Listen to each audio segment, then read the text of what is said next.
Aquí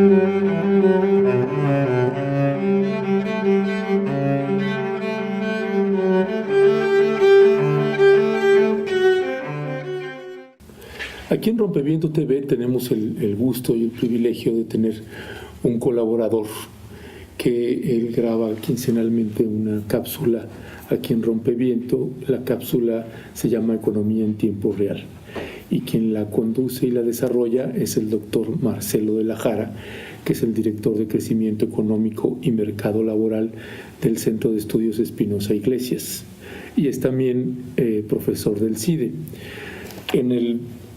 Cada vez que él viene a grabar tenemos chance de platicar y de conversar sobre la situación actual del país, y uno de los temas que habíamos conversado desde hace poco más de un mes es el tema de Pemex y este proyecto de la 4T de Andrés Manuel López Obrador de rescatar a Pemex. Y entonces teníamos algunas reflexiones, discusiones, y yo le pedí a Marcelo si podía asistir a una entrevista aquí en Perspectivas para hablar sobre el tema. Marcelo amablemente accedió, y con la salvedad de que esta entrevista que estoy haciendo con Marcelo es a título personal, en la que él va a hablar no tanto como director de Crecimiento Económico del Centro de Estudios Espinosa Iglesias. Marcelo, muchísimas gracias. Mucho gusto, Ernesto. Marcelo, es una mirada de números fríos sobre Pemex. El gobierno de López Obrador tiene un embate brutal desde distintos frentes. No es un secreto de nadie ese tema. Tiene ahorita a Donald Trump con un grotesco ataque contra los intereses de México. Tienes a la ultraderecha buscando todos los flancos posibles. Tienes un embate contra proyectos que son centrales, como el aeropuerto de la Ciudad de México ahí en Santa Lucía. Y hay una serie de elementos. Bien. Y a mí me interesó mucho las reflexiones que tú hacías sobre Pemex y sobre el balance. Esto es, activos, pasivos, lo que regula normalmente la condición o la estabilidad de cualquier empresa, que son, para entender un balance general o su situación financiera, los activos, los pasivos y el capital con el que cuentan, ¿no? Hay un video precisamente sobre una firma que hace Andrés Manuel López Obrador el 13 de mayo de 2019 con las tres de las principales instituciones bancarias, que fue JP Morgan, HSBC y Mizuho. Y ahí Andrés Manuel pone el dedo en la llaga en uno de los cuestionamientos que hay sobre le llaman algunos, obsesión de rescatar a Pemex, y si eso se vale, no se vale, tiene sentido o no tiene sentido. Entonces te voy a pedir si vamos a la primera cápsula. Bien. Y regresamos contigo. De ¿vale? acuerdo. Vamos a la primera cápsula, Santi, por favor. El que los bancos nos estén dando su confianza, lo cual agradecemos mucho, porque a pesar de la desinformación, de la manipulación, de querer sembrar la percepción de que no va bien la economía, de que hay una enorme deuda en Pemex, inmanejable. A pesar de eso, quienes tienen información verdadera saben que la economía va bien, que la deuda de Pemex es manejable, porque si bien es cierto, se trata de una cantidad considerable. Dicho sea de paso, una deuda que nos heredaron, que a veces no se toma en cuenta ese dato, esa variable, pero aún con eso, Pemex es una de las empresas más productivas del mundo. Sin duda, la empresa más productiva de México. Marcelo de la Jara, en términos reales y no sé si auditables, si ya hay datos, cifras, tú nos hiciste favor de traer algunas gráficas que nos vas a ir explicando con base a los temas que acordamos abordar. ¿Cuál es el estado actual de los pasivos y activos de Pemex en términos reales? Mira, para tener una idea más clara de esto, conviene que veamos una gráfica con la evolución del balance consolidado de Pemex. Si Santi la puede poner, allí se ve la gráfica.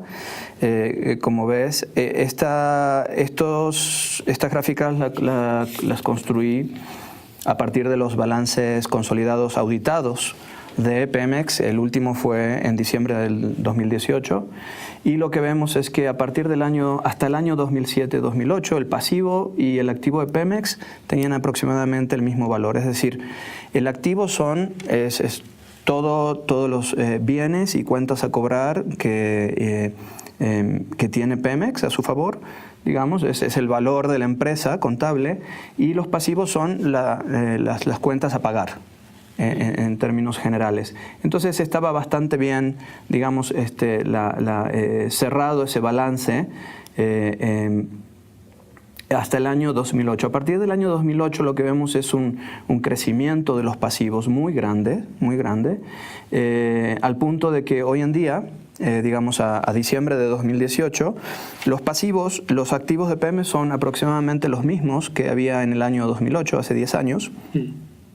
En términos reales son aproximadamente 2 billones de pesos, 10% del PIB de México, y los pasivos, sin embargo, ahora están en un nivel muy alto, 3.5 billones de pesos. Es decir, se han ido acumulando desde el 2008 para acá, se han ido acumulando déficits que generan esta diferencia entre lo que Pemex le debe a sus acreedores y lo que vale Pemex como empresa en términos contables.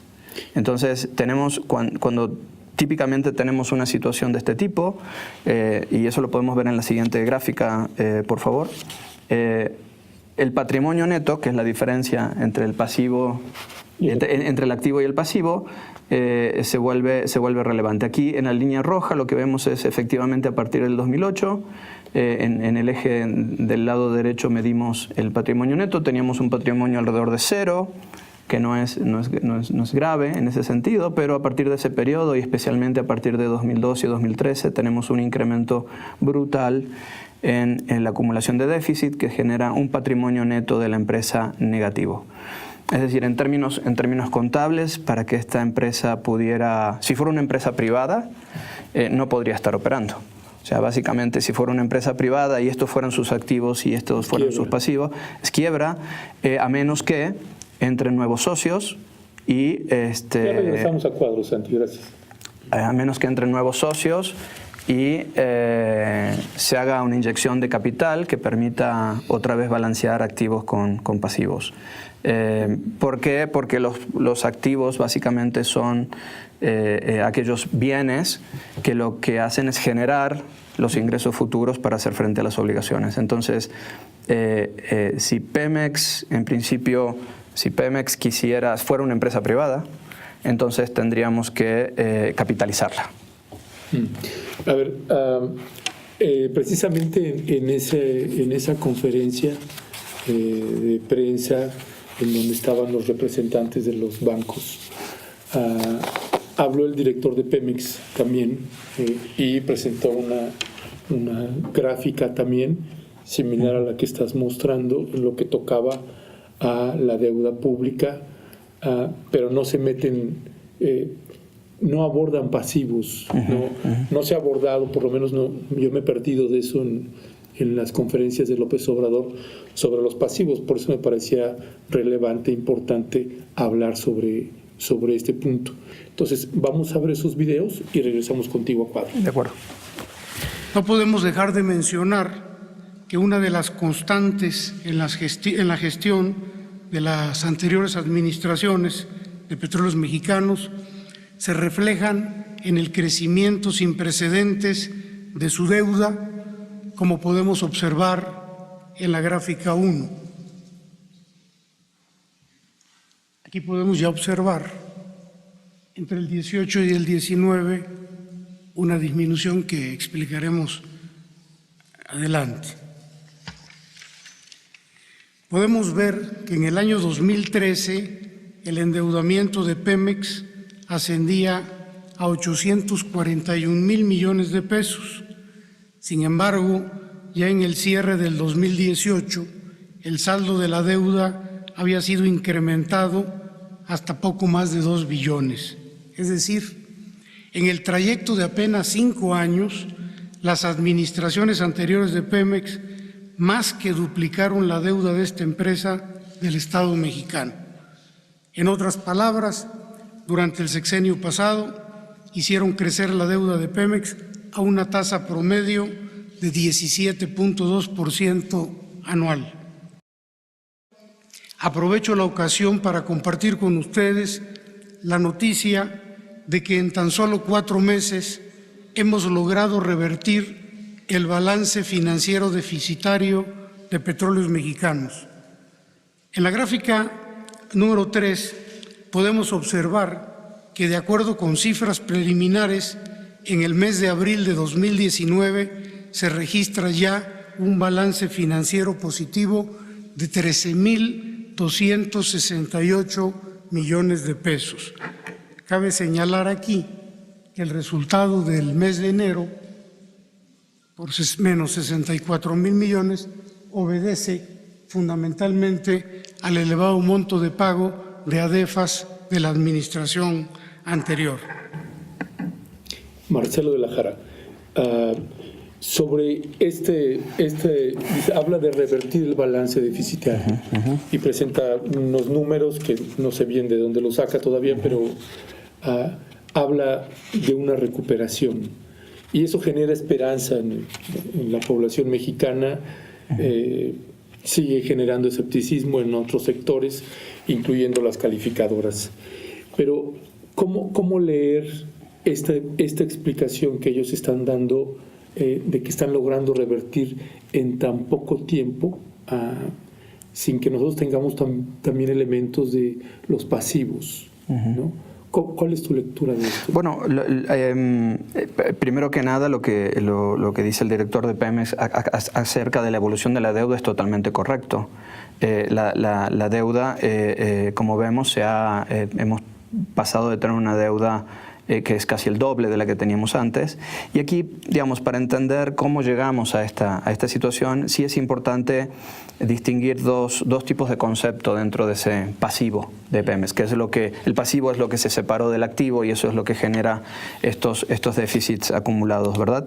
Entonces, básicamente hay 2 conceptos de pasivo, uno que es el pasivo circulante, se llama, que es las deudas a corto plazo. Y básicamente ahí los dos elementos más importantes, si Santi nos acompaña con una gráfica, aquí lo que tenemos es, básicamente los 2 elementos son una deuda que es de corto plazo, ¿no? Que a diciembre del 2018 alcanzaba 190,000 millones de pesos, que por cierto es un poquito la deuda que se quiere estimo tener bajo control con el apoyo que están dando los bancos. Es una deuda de corto plazo, ¿no? De hecho, aproximadamente se tuvieron un apoyo por 8,000 millones de dólares, que más o menos cubre con estos 3 bancos. Exacto, eso cubre un poco esta deuda de corto plazo, ¿no? Entonces quizás quieran trabajar sobre ese elemento de corto plazo.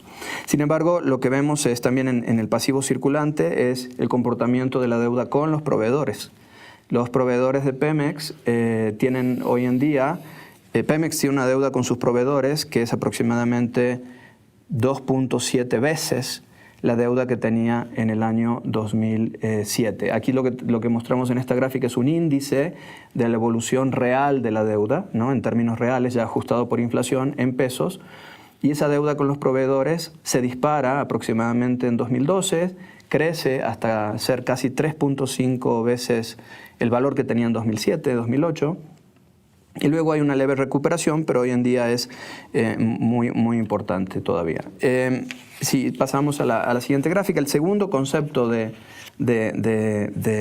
pasivo es el no circulante, y ese es el más complicado porque es la deuda de Pemex de largo plazo y tiene dos componentes muy difíciles de manejar. Uno es la deuda de largo plazo, que como ves, a partir también del año 2007-2008 se dispara, pero particularmente a partir del año 2013. La línea roja, esta es la deuda que Pemex tiene con sus acreedores externos, que básicamente año con año hay pérdidas.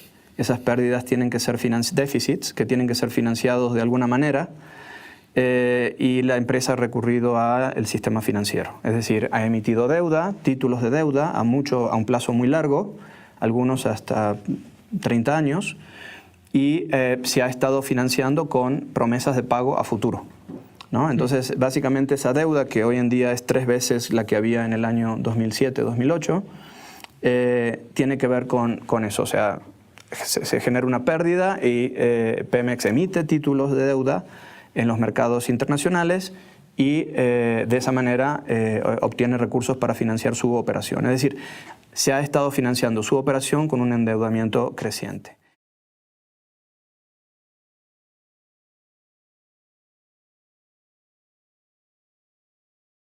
El segundo tramo de la deuda, que representa aproximadamente el 35% de la deuda de largo plazo, tiene que ver con lo que le debe a sus empleados. Es decir, son promesas de pago a futuro que tienen que ver principalmente con las pensiones y otras prestaciones que tienen los empleados de Pemex.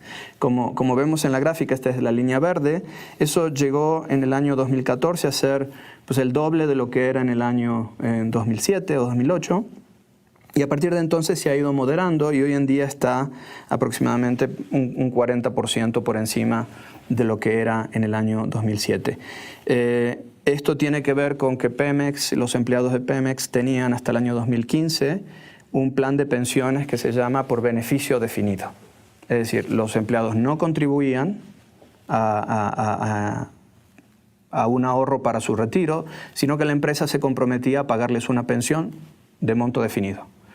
Ese tipo de sistema de pensión es muy difícil de sostener en el tiempo para cualquier entidad, ya sea un país, una empresa, etc. Entonces, a partir del año 2015 hubo una reforma al sistema de pensiones muy tibia, diría yo, por la cual los nuevos empleados de Pemex iban a pasar a un esquema de contribución definida. Es decir, se hace una contribución mensual, como la que tenemos el resto de los mortales, con aportes a una Afore, y eso se va acumulando un monto que al final de tu etapa laboral de la vida se calcula una pensión con base al monto acumulado. Pero eso es para una parte muy pequeña de los trabajadores de Pemex. El resto de los trabajadores va a estar, la mayoría de ellos, con un plan de pensión de beneficios definidos en el futuro, y esa deuda es aproximadamente de $1 billón. Deuda calculada en valor presente, ¿no? Entonces, para darte una idea, eso es el doble de la deuda que tienen, de la deuda pública del total de las entidades federativas de México, que es aproximadamente 500,000 millones. Entonces, lo que esta empresa le debe de pagos, tiene que hacer pagos futuros. Hoy esos pagos valen el doble de la deuda de todos los estados de la República. Entonces, es una deuda muy grande. Sin duda, la deuda con el sistema financiero es aún más grande. Es aproximadamente el doble, pero una empresa que le debe a sus empleados $1 1 billón de pesos, que es aproximadamente el 5% del PIB, pues está con problemas financieros, ¿verdad? Eso, si bien se ha ido moderando en el tiempo, porque como si volvemos un segundito más a esta última gráfica, Sí. como ves, la evolución de la deuda de largo plazo es creciente a partir del 2013, y ahora vamos a ver que eso tiene mucho que ver con la depreciación del peso, aunque no todo. La deuda de los empleados, como no está denominada en dólares, como la deuda de largo plazo, sino en pesos, se ha logrado con la depreciación del peso, que en términos reales, y con la inflación que ha habido, que esa deuda caiga, ¿no? En términos reales. Aquí estás ya vinculando, es como se vincula los pasivos con la depreciación del peso. Con la depreciación del peso. Tenemos una gráfica donde vemos la evolución del tipo de cambio, ¿no? Ahí está, la evolución del tipo de cambio es la línea verde. El tipo de cambio pasó de estar en alrededor de 11 pesos en el año 2007 a casi 13 pesos hasta el año 2013, y ahí hemos tenido la gran depreciación del peso de los últimos años. Y como ves, la deuda, que está en dólares, cuando la pasas a pesos, crece más o menos con la misma dinámica. Sin embargo, cabe señalar que el tipo de cambio se depreció solo el doble y la deuda creció el triple. Entonces, quiere decir que no solo es la depreciación del peso, sino que hay más cosas en esta operación de Pemex que hace que tenga pérdidas permanentes y genere esta necesidad de endeudamiento, ¿no? Me queda claro, y no sé si estarás de acuerdo conmigo, que en este balance que haces, que es básicamente el sexenio de Peña Nieto, ¿no? Prácticamente. El sexenio entregó una empresa quebrada, hecha pedazos, y tienes un presidente que dice, no, vamos a levantarla. Bien. Y que cree en eso y está apostando una gran parte de los recursos del país para levantar ese cuerpo inerte que está ahí. Y eso me lleva a la parte de los activos, ¿no? En los activos de Pemex, por ejemplo, López Obrador, en este esfuerzo de querer rescatar una empresa tan emblemática y tan importante históricamente para el país como es Pemex, habla también al respecto en ese evento sobre nuevos yacimientos y por qué como empresa es muy importante levantarla frente a escenarios catastróficos como se pueden presentar en términos y números fríos. Entonces, si te parece, vemos este planteamiento que hace López Obrador y regresamos. De acuerdo.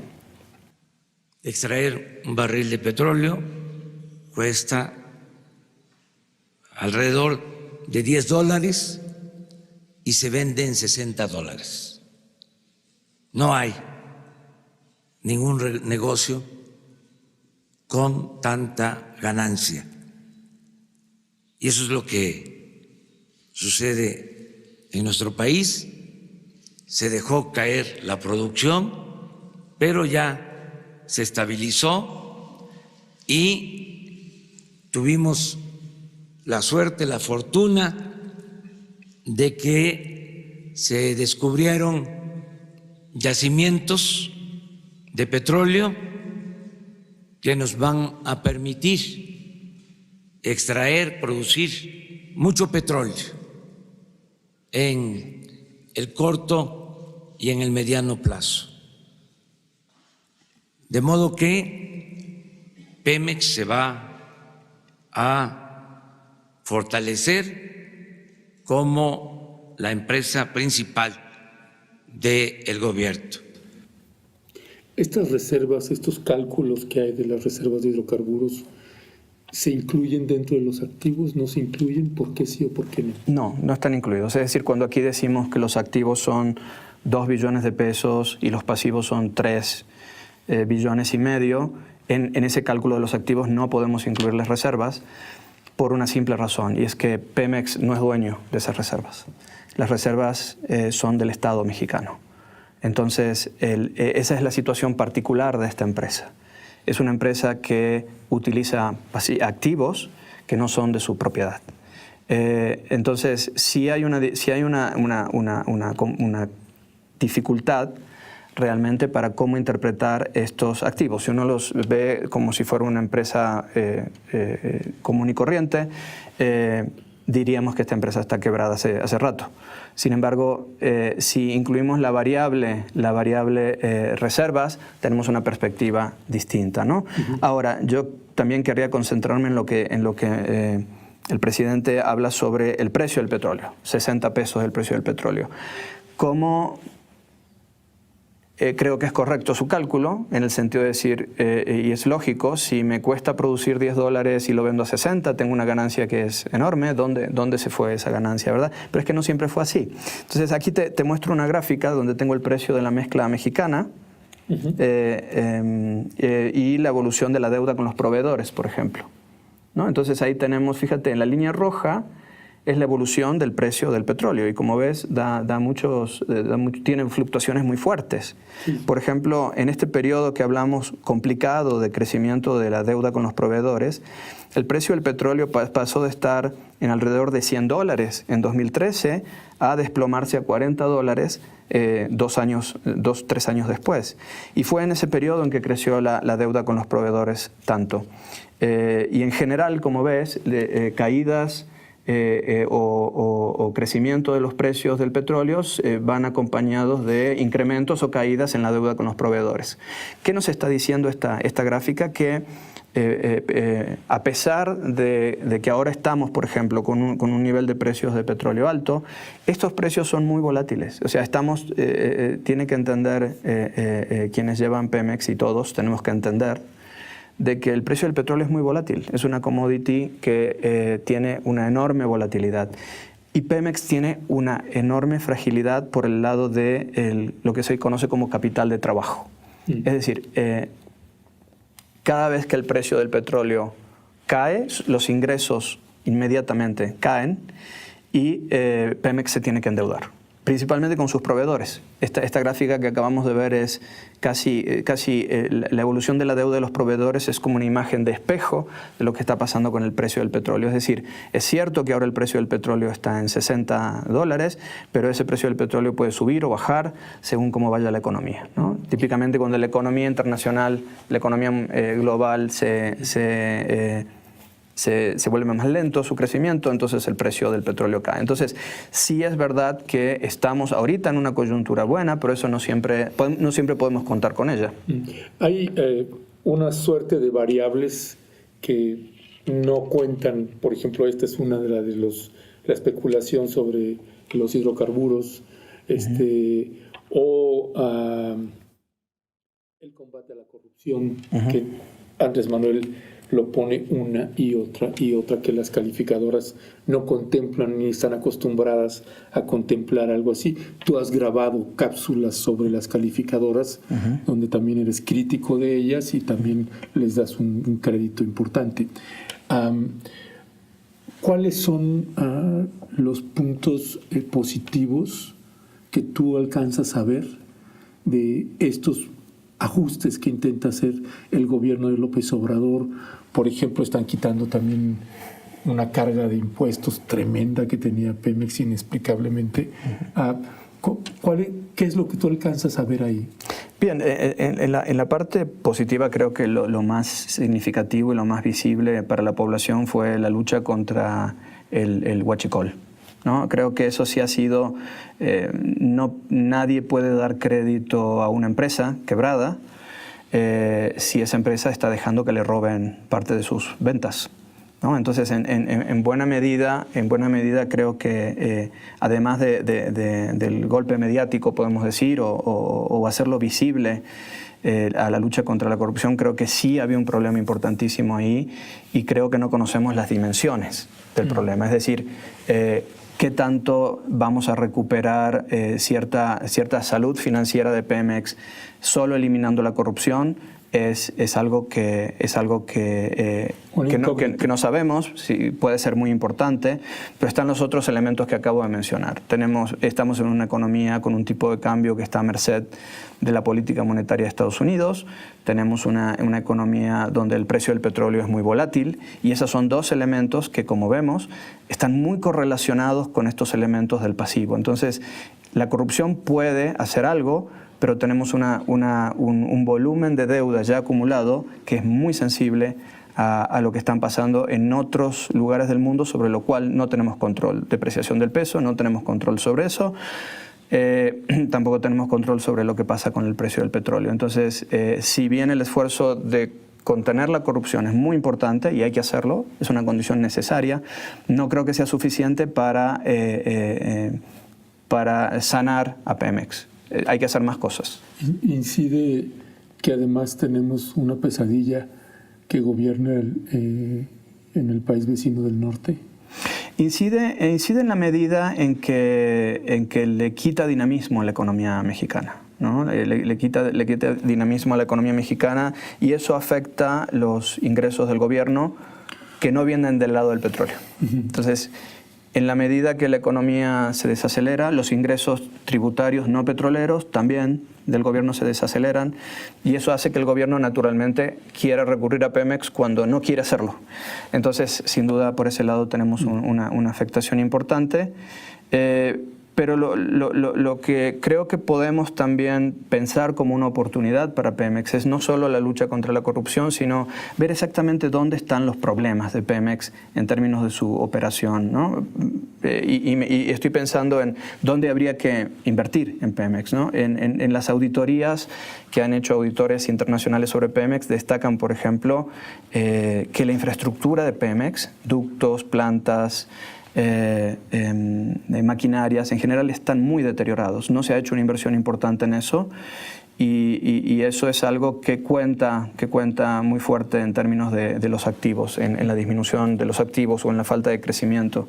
Sin embargo, el presidente y el gobierno han decidido invertir en una nueva refinería. Digamos, ahí es donde entramos y donde entran las dudas, ¿no? En el sentido de por qué invertir en una nueva refinería. Dos Bocas, que es el gran tema, ¿no? Dos Bocas, cuando en realidad lo que tenemos es una planta, un capital físico de la empresa muy deteriorado.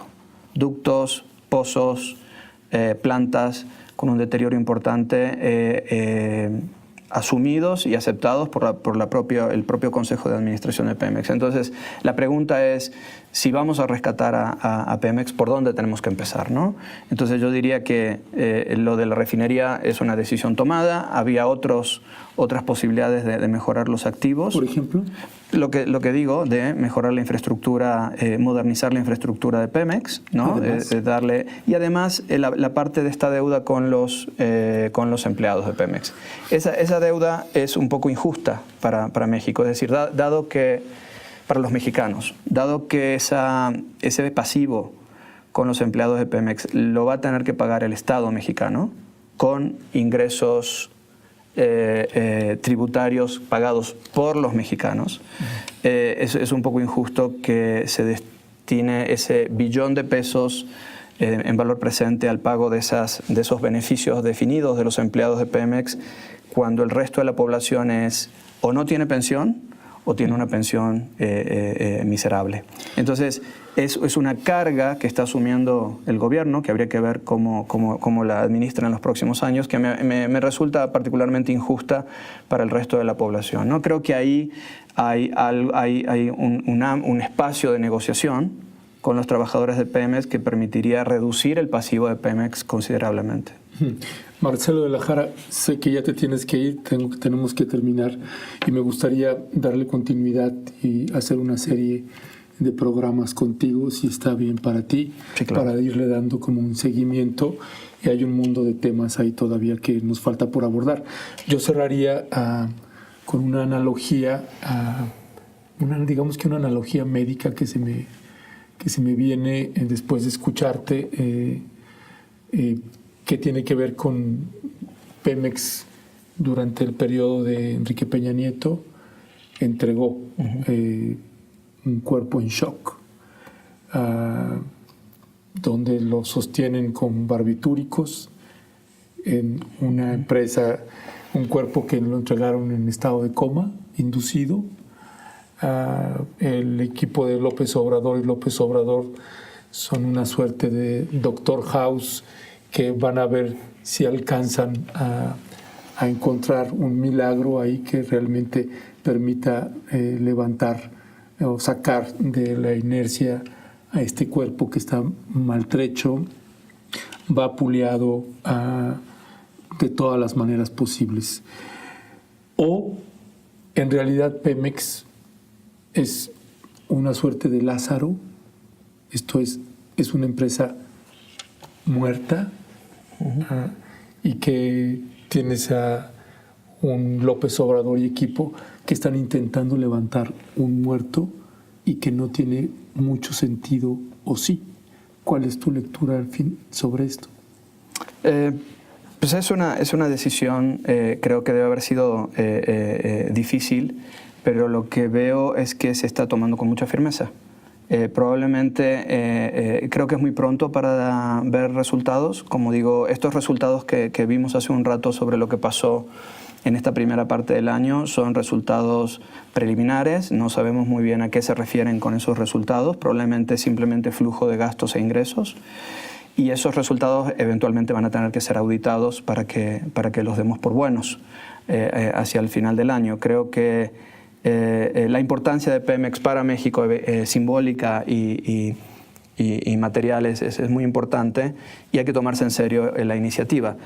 Sin embargo, algo que ya habíamos platicado tú y yo hace mucho tiempo es que una estrategia de desarrollo del país basada en una bala de plata es lo que a mí me preocupa un poco. Hay otras iniciativas que el gobierno debería estar tomando para poner a México en un sendero de desarrollo social y económico sostenible.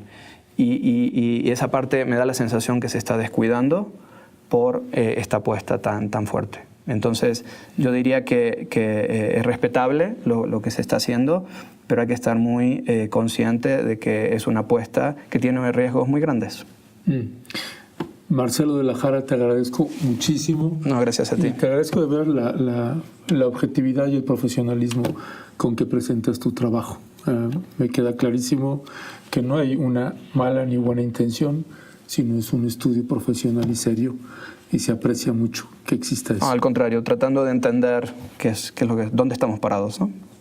Gracias, Marcelo. No, gracias a ti. Y gracias a usted por habernos acompañado. Fue Perspectiva Rompimiento TV. Nos vemos la próxima.